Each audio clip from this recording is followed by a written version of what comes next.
ঘটনা মানে ও আমার দেওর হয়, পাশে আমাদের বাড়ি দুই বাড়ি একসাথে। মানে ও ব্রাজিলের সাপোর্টার।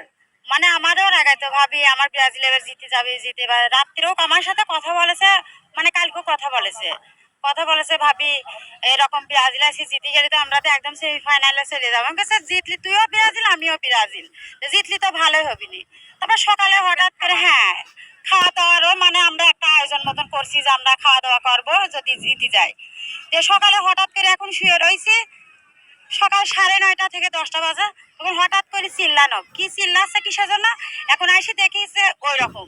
আমরা ওকে তুললাম, ই করলাম, আমরা নিজেতেই আমি ক্লিনিকে নিয়ে গেছি, নিয়ে ওই জায়গা থেকে মৃত ঘোষণা করছি। খেলা হচ্ছে কোন দেশে? আমাদের বাংলাদেশে খেলা হচ্ছে না। সবার প্রত্যেকটা মানুষ কিন্তু একটা না একটা টিম সাপোর্ট করে বিনোদনের জন্য। সবাই এই যে উস্কানিমূলক কথা যে যাই বলুক না বলুক, এই যে ছেলেটা প্রাণ দিয়েছে, প্রাণটা কি আর ফিরে আসবে? তার 3 মাসের বাবু আছে, বিয়ে করেছে বছর দেড়েক মতো, কিন্তু তার সংসার অনেক গরিব, দেখছেন তো বাড়িঘর নাই। তো এটা খেলার জায়গায় থাকবে। এই যে এখানে যে ব্রাজিল যে হারিয়ে গেছে, এখানে ব্রাজিল কোনো প্লেয়ার কি মারা গেছে বা মারা যাবে? আগামীতে চেষ্টা চালাবে। এর মানে এই না যে আমি আপনি জীবন দিব। তার জন্য আমার সুসাইড কেন করতে হবে? সে আমাকে কি দিছে?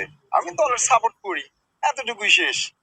এটার জন্য আমার একটা মানে এই ধরনের সিদ্ধান্ত নিয়ে আমি সুসাইড করবো? তার 3 মাসের একটা মেয়ে আছে, খুবই সুন্দর একটা কিউট একটা বাচ্চা।